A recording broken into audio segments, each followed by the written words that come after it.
सीने से तुम मेरे आके लग जाओ ना, डरते हो क्यों जरा पास तो आओ ना, धुन मेरी धड़कनों की सुनो, चल वहाँ जाते हैं, चल वहाँ जाते हैं, प्यार करने चलो। প্রায় 2 সপ্তাহ পর আজকে জাঙ্কুক বাড়ি ফিরে এসেছে। বাড়ি ফেরার সাথে সাথে সে তার মাকে জানিয়ে দিয়েছে যে সে এই সপ্তাহের মধ্যে তেকে বিয়ে করতে চায়।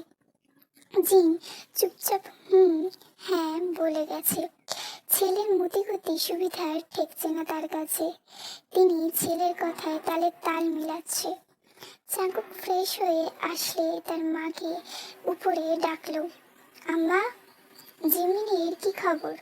ওর জন্য কিছু আনা হয়নি, যদিও একটা হ্যান্ডব্যাগ এনেছি, শুধু ও আসলে দিয়ে দিও। জাঙ্কুক চায়ের কাপে চুমুক দিয়ে বলল। জাঙ্কুকের কথা শুনে জিন চুপ করে আছে। জিমিন যে নেই বাংলাদেশে আজ 2 সপ্তাহ ধরে, সেটা জাঙ্কুক শুনলে কি রিয়াকশন করবে উনি তা বুঝে উঠতে পারছে না।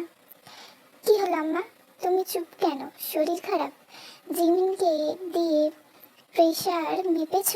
জাঙ্কুক এক নাগারে অনেকগুলো প্রশ্ন করল। জিমিন বাংলাদেশে নেই জাঙ্কুক। যে হোক, জাঙ্কুকের রুমে ঢুকতে ঢুকতে কথাটা বলল। জাঙ্কুক বাংলাদেশে ফিরে এসেছে শুনে তিনি দেখা করতে এসেছিলেন। মানে বাংলাদেশে নেই তো কোথায় গেছে? জাঙ্কুক অবাক হয়ে জিজ্ঞেস করলো। যে হোক দীর্ঘশ্বাস ফেলে বলতে শুরু করলো শেষ থেকে। ঠিক আছে, সমস্ত ঘটনা এক এক করে খুলে বলতে লাগলো। সেই সাথে জিনও বলল। সবকিছু শুনে জাঙ্কুকের নাক রাগে লাল হয়ে গেছে। সে বাড়ির মেয়েকে তুলে নিয়ে ড্যাং ড্যাং করতে করতে চলে গেল, আর তোমরা কিছু করতে পারলে না? সাবাস! জাঙ্কুক দাঁত মুখ খিচে বলল। জিমিন ভালো থাকবে সেখানে, যেহেতু শান্ত স্বরে জবাব দিল। আপনি কি করে জানলেন? না জানি ওই পাগল এতক্ষণে মেরে গুম করে দিয়েছে কিনা। জাঙ্কুক আরো জোরে কথাটা বলল। জাঙ্কুক, আমার জিমিন ভালো আছে, কারণ জিমিন যেদিন থেকে ওখানে গেছে সেদিন থেকে প্রত্যেকটি ভিডিও ক্লিপ আমার কাছে সুগা পাঠিয়েছে। আমি আমার জিমিনকে যেভাবে রেখেছিলাম সে তার থেকেও 10 গুণ বেশি ভালো রেখেছে। জিওপের কথাগুলো শুনে বলে দিয়ে সেই জায়গা ত্যাগ করলো। সুগা জিমিনকে কেন তার বাবার সাথে কথা বলতে দেয় না তা তার আমার জানা নেই, কিন্তু সুগা জেহুবকে জিমিনের প্রত্যেকটা ভিডিও ক্লিপ পাঠায় তার গার্ডকে দিয়ে। এমনকি জেহুবের সুরক্ষার জন্য জেহুবের পেছনে গার্ড দিয়ে দিয়েছে সে। প্রতিদিন বাজারও একটা লোক করে দিয়ে যায়। এত কিছু করার পরে কেন বলবো সুগা খারাপ ছেলে? এমনকি যেহেতু কি সে ভালো থাকবে সেটাও ভালোভাবে জানে সুগা। এজন্য জিমিন রিলেটেড সমস্ত কিছু তার সামনে ক্যামেরা বন্দি করে তার গার্ডকে দিয়ে পাঠায়। হ্যাঁ, ভয় একটাই যে সুগা পাগলামির পরিমাণটা বাড়লে সে নিজের মধ্যে আর থাকে না। জিমিন তাকে সুস্থ করবে, কিন্তু সে যদি জিমিনকে ভুলে যায়, আশঙ্কা শুধু এখানেই। জিন এক নিঃশ্বাসে কথাগুলো বলল। বল। জাঙ্কুক কথাগুলো বলে সিগারেটের প্যাকেট নিয়ে ছাদে চলে গেল তার ফোন নিয়ে। জিন সেখানে বসে শ্বাস ফেলতে লাগলো। তে অনেকক্ষণ ধরে জাঙ্কুককে ফোন দিচ্ছে, কিন্তু জাঙ্কুক রাগের কারণে ফোন তুলছে না। সিগারেট একটার পর একটা খেয়ে যাচ্ছে। লাস্ট টাইম যখন তে জাঙ্কুককে মেসেজ দিল, কি করছো আমার বাবুটার? দেশে এসে আমাকে মনে পড়েনি? ফোন ধরো বাবু। মেসেজ দেখে জাঙ্কুকের মেজাজ আরো সপ্তমে উঠে গেছে। সাথে সাথে কল ব্যাক করলো জাঙ্কুক থেকে। ওই কে বাবু? আমি কি ফিডার খাই? 27 বছরের বাচ্চাকে বাবু ডাকোস? তোকে বিয়ে করলে 10টা বাবুতে পেটে দেওয়ার ক্ষমতা রাখি আমি, উল্টা আমাকে বাবু ডাকিস? বাবুর বাবা হওয়ার ক্ষমতা রাখাকে তুই বাবু বানিয়ে দিলি। কানের নিচে এক থাপ্পড় মারবো যে বাবু টাকা ভুলে যাবি।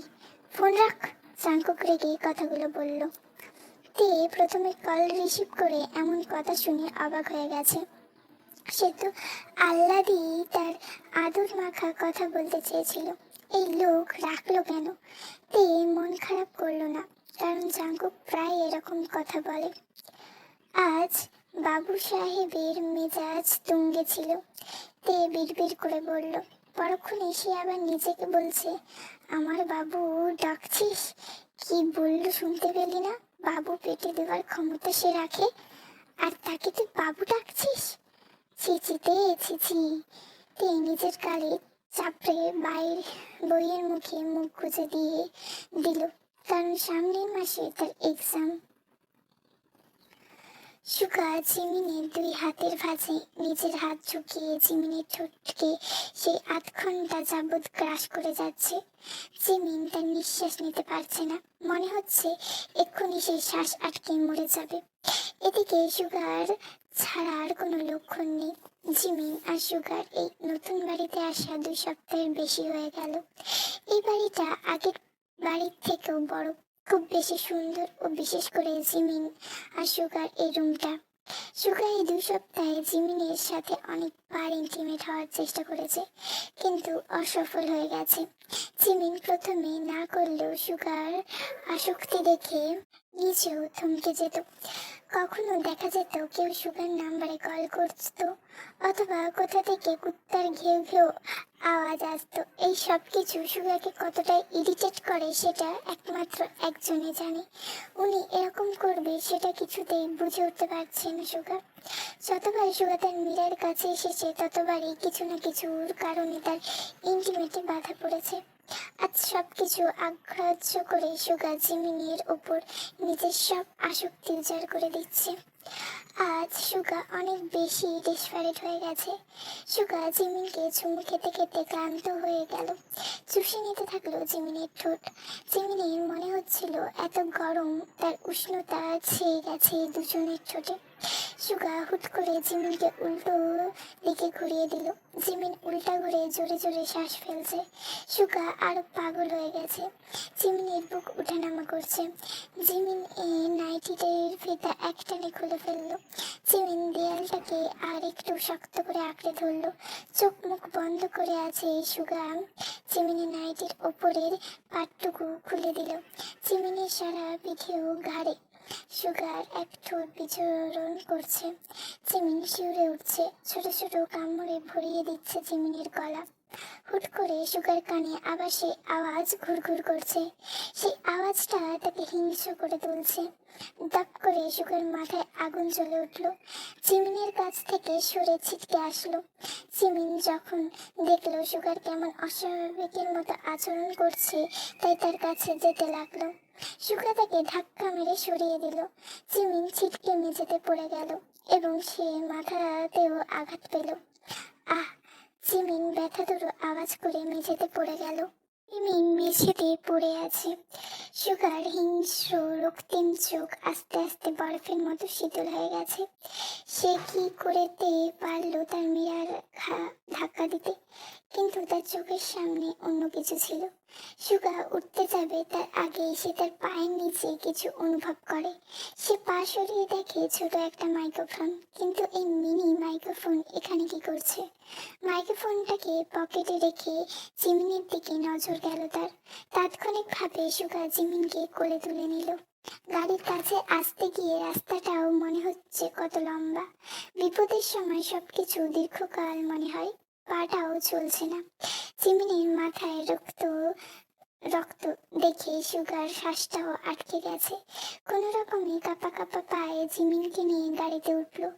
তার নিচের কোলে নিয়ে ড্রাইভ করতে শুরু করলো। পথটাও ফুরাচ্ছে না। জিমিনের দিকে তাকিয়ে ও পারছে না। বুকের বা পাশে কেমন চিনচিন করছে। কি করে পারলো সে তার মীরাকে আঘাত করতে? মিনিট 10 পর সুগা জিমিনকে নিয়ে ইমার্জেন্সি মেডিকেলে পৌঁছালো। সুগা আসার পথে জিমিনকে প্লাজো পরিয়ে দিয়েছিল, যেন উদাম কোনো কিছু না থাকে। সুগা হসপিটালে এসে চিল্লাচিল্লি শুরু করে দিয়েছে। নার্সরা সুগাকে ভালো করে চেনে। কারণ সুগা প্রতি বছর এই মেডিকেলে ডোনেট করে টাকা। সুগার চিল্লামিল্লিতে একটা লেডি ডাক্তার বেরিয়ে এলো।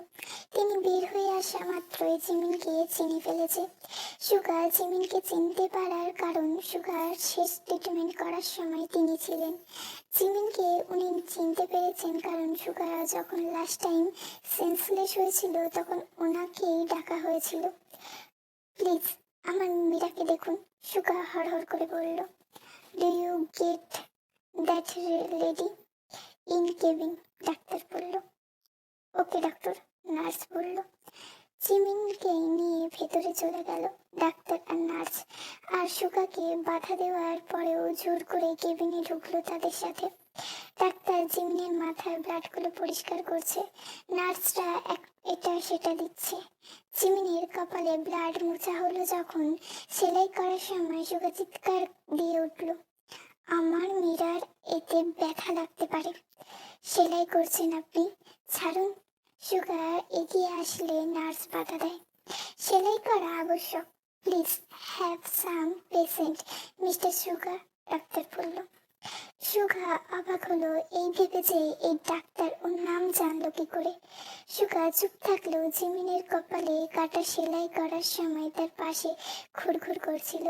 সেলাই করার প্রত্যেকটা ধাপে সে আওয়াজ করছিল, মনে হচ্ছে ব্যথা সে পাচ্ছে। জিমিনের কপালে 3টা সেলাই পড়ল। সে এখনো অজ্ঞান অবস্থায় আছে। জিমিনকে রোগীদের পোশাক পরানোর সময় সুগা উৎকার করে উঠেছিল, নার্সকে খুন করতে বাকি রেখেছিল। সে নিজে জিমিনের পোশাক চেঞ্জ করে দিয়েছিল। সুগা কেমন ছোট বাচ্চাদের মতো ব্যবহার করছে। ডাক্তার এতক্ষণ ধরে সুগাকে পর্যবেক্ষণ করছিল। সুগার এরকম ব্যবহার আর সেই মেডিসিন নিয়ে তিনি 2 সপ্তাহ রিসার্চ করেছেন। আজ উনি জাপান থেকে ব্যাক করেছেন। উদ্দেশ্য ছিল জিমিনের সাথে যোগাযোগ করতে যাওয়া, কিন্তু তার আগেই এই হাল। Mister Suga, can you give me some time? Doctor বলল। রাইট নাও, সুগা জিমিনের মাথায় হাত বুলাতে বুলাতে বলল। ইয়েস মিস্টার মিন ইয়ঙ্গি সুগা, ইটস আর্জেন্ট, ডাক্তার বলল। সুগা শ্বাস ফেলে নার্সকে বলে গেল ভালোভাবে খেয়াল রাখতে।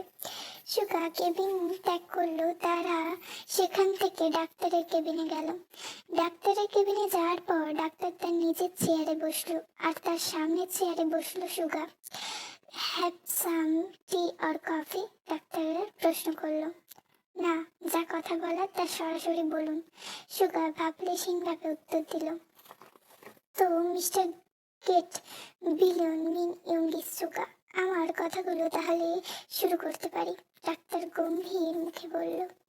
কন্টিনিউ, সুগা বলল। আপনি যে মানসিকভাবে নিজেকে কন্ট্রোল অর্থাৎ নিজের ব্রেনের নিউরনগুলোকে কন্ট্রোল করতে চান, সেগুলো কি আপনি কখনো জানতে চেয়েছেন এগুলো কিভাবে হয়? বা যা মেডিসিন নেন সেই মেডিসিনগুলোর নাম নিয়ে কখনো সার্চ করেছেন, কিংবা মেডিসিনগুলো ফরেনসিক ল্যাবে পাঠিয়েছেন যে আদৌ মেডিসিনগুলো আপনার জন্য কিনা? ডাক্তার এক নাগাড়ে কথাগুলো বলল। ওয়েল, এই সবের কখনো প্রয়োজন হয়নি, সুগা নাক ফুলিয়ে বলল। সুগার জবাব শুনে ডাক্তার হাসলো। এত বড় নামি দামি বিজনেসম্যান আশেপাশে এত গার্ড নিয়ে ঘুরছেন, অথচ নিজে কি মেডিসিন নেন সেটা একবারও যাচাই করবেন না? ডাক্তার হেসে জিজ্ঞেস করলো। ভনিতা না করে সরাসরি বলুন, সুগার চোখ মুখ শক্ত করে বলল। আপনাকে যে মেডিসিন দেওয়া হচ্ছে সেটা মাইন্ড কন্ট্রোল করার জন্য নয়, উল্টো আপনাকে কন্ট্রোল করার জন্য দেওয়া হচ্ছে, ডাক্তার সোজাভাবে উত্তর দিল। ডাক্তারের কথা শুনে সুগার টনক নড়ল। কেউ মিন ইয়ঙ্গি সুগাকে কন্ট্রোল করতে চায়? সত্যি অবাক করার বিষয়। What do you mean? Suga জিজ্ঞেস করল। আপনার মনে আছে আপনি যখন শেষবার অজ্ঞান হয়েছিলেন, আপনার ফ্যামিলি ডাক্তার মিথ আপনাকে সেদিন ইঞ্জেকশন পুশ করতে এসে আপনার বাড়ির পালিত কুকুর তা বাধা দিয়ে ফেলে দেয় আর সেই ওষুধটা ভেঙে যায়। আপনার ফ্যামিলি ডাক্তার কোনোদিনও ওষুধের কোনো কিছু আপনার বাড়িতে ফেলে যায় না, কিন্তু সেদিন উনি ওষুধের প্যাকেটটা ফেলে রেখে যান। আপনার বাড়ির মেড সেটা পরিষ্কার করার সময় ডাস্টবিনে ফেলে দেয়। আচ্ছা, আপনি কি কখনো ভেবে দেখেছেন কেন মেডিসিন শরীরে গেলে সেটা আপনাকে সুস্থ আর ফ্রেশ ফিল করানোর জায়গায় উল্টো আপনাকে অসুস্থ করে ফেলে? ডাক্তার এতটুকু বলল। সুগা সমস্ত কথা শুনে মেলানোর চেষ্টা করছে।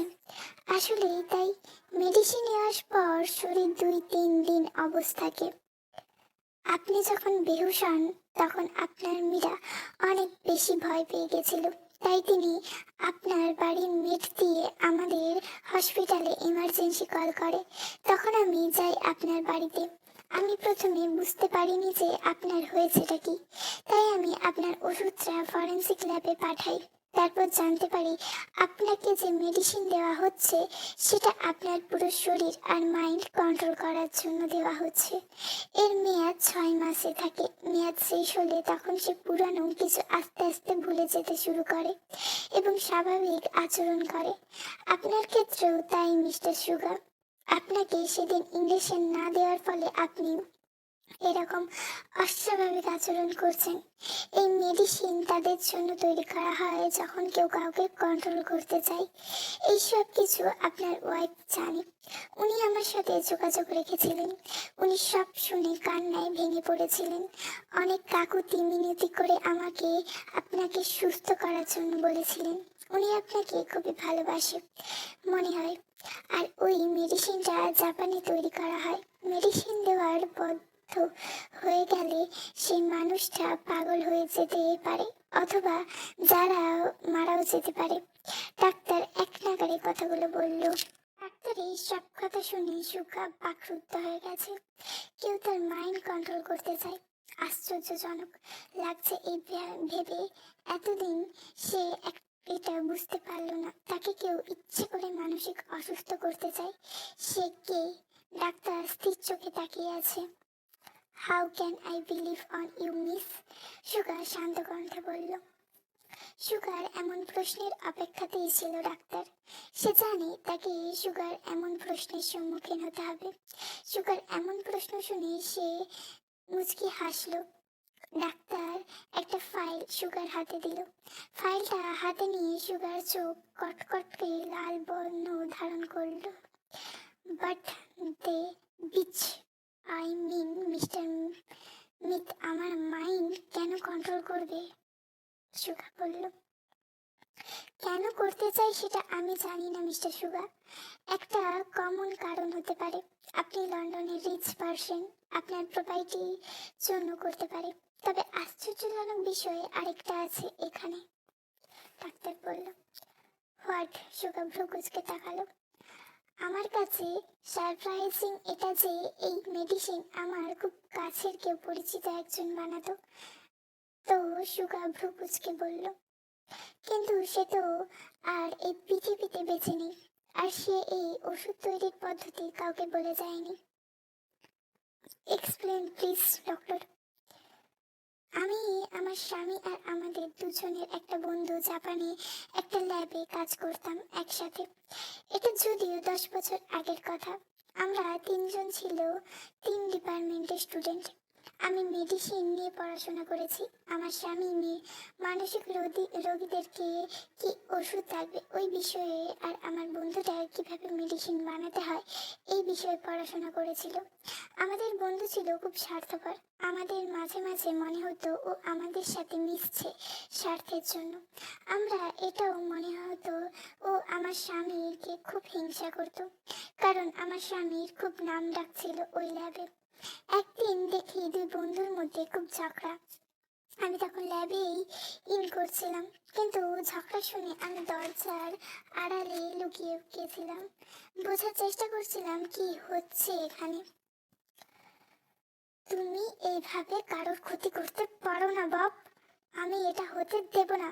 তুমি এরকম মেডিসিন তৈরি করছো সেটা আমি আগেই সন্দেহ করেছিলাম, কিন্তু তুমি যে তৈরি করে ফেলেছো সেটা আজ না দেখলে আমি জানতেই পারতাম না। লেডি ডাক্তারের স্বামী কথা বলছে। আচ্ছা, এখানে লেডি ডাক্তারের স্বামী হচ্ছে হাওয়ার্ড।